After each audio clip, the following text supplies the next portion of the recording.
Does your anxiety or OCD make it hard for you to leave the house?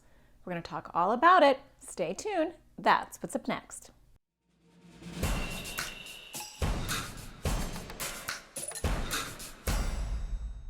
Hi, my name is Natasha Daniels. I'm a therapist and I make videos for people with anxiety or OCD.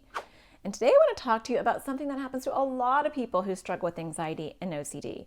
And that is the fear of leaving their home. Is that you? Do you get really nervous when your parent tells you, hey, it's time to go, you have to leave your house, you have to go out to go to school, or to go to the grocery store, or to go pick up some Christmas gifts, something really fun? Anxiety and OCD love to ruin the things that we enjoy. And it starts off with a little whisper. You can't leave your house. What if? Starts off with a what if. What if you get panicky when you're out? What if you start to feel clammy or anxious? What if you have to throw up? What if you feel nauseous? What if you faint? What if something triggers you? What if you see something that's upsetting, right? And then you think, oh, you're right. That's not good.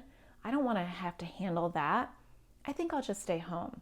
And maybe you make excuses. Maybe you tell your parents, I'm not feeling well, or it's so boring out there, or I don't like going to school, it's so dumb, or I don't like Christmas shopping, it's stupid. Maybe you even lie to yourself. Maybe you believe those lies because you don't want to admit that anxiety and OCD is winning. Because anxiety and OCD love avoidance. Avoidance is probably the biggest meal we can give anxiety and OCD. But the problem is the more we avoid, the bigger it grows. And when you're just starting out with your anxiety and OCD, it starts off as a subtle whisper. And it might even just target one thing outside of your home. It might say, school is tricky. Whenever you're at school, you feel anxious. Maybe you feel like you're going to throw up, or maybe you feel like you're going to have a panic attack, or maybe your OCD is triggered. And I'm saying all these things because it's going to be different for each one of you. The end result is always the same. I don't want to go to school. I don't want to go to school. And maybe your parent thinks, they just don't like school. So I'm going to just allow them to be homeschooled or allow them to stay home because maybe school's just a problem. But if it's because of anxiety and OCD, and if it's not because of something that's happening in the school environment, but it's happening within you, anxiety and OCD will not be satisfied. And so it makes your world a little bit smaller. And then you say, okay, well, I'm not going to go to school, but I can still go hang out with my friends, or I can still go to the store, or I can go to the mall, or whatever you do for fun. I can go to soccer practice or dance, whatever it is.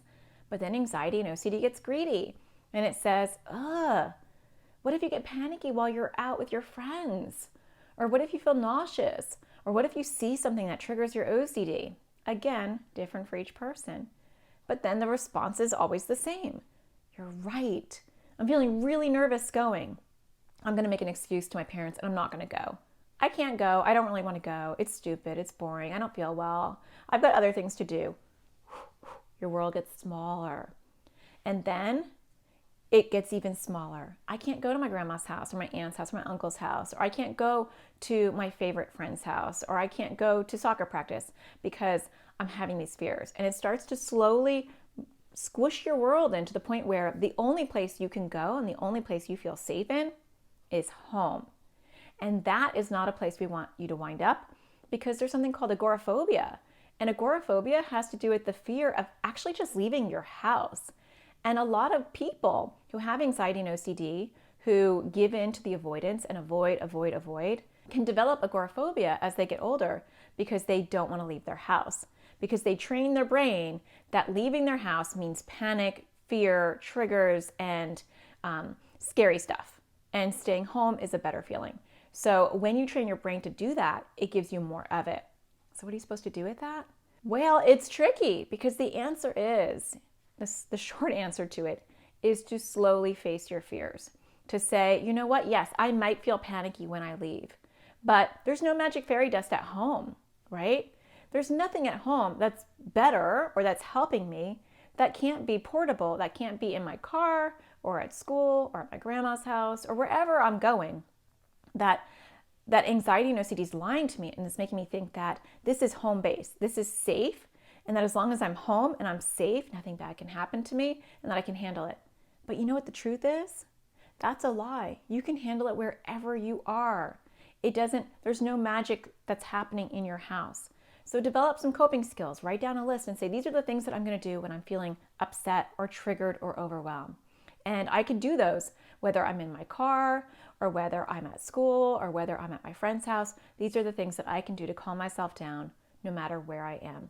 And I know that avoidance is not the way to help calm me down, because the more I avoid, the more things I'm going to have to avoid, and the smaller my world will become. And I don't want my world to become just my bedroom for the rest of my life. That's not cool and that's not fair. And so I'm going to push back with anxiety and OCD. And I'm going to say, you're not going to squish my world and make my world get smaller and smaller and smaller until it's like this.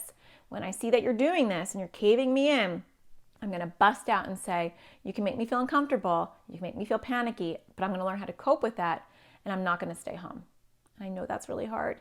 Just take one step at a time and push forward instead of backwards, and you're going to make progress down the road, I promise. All right, well, I hope that you find the sparkle in everything you do, and I'll talk to you again next Thursday. Take care.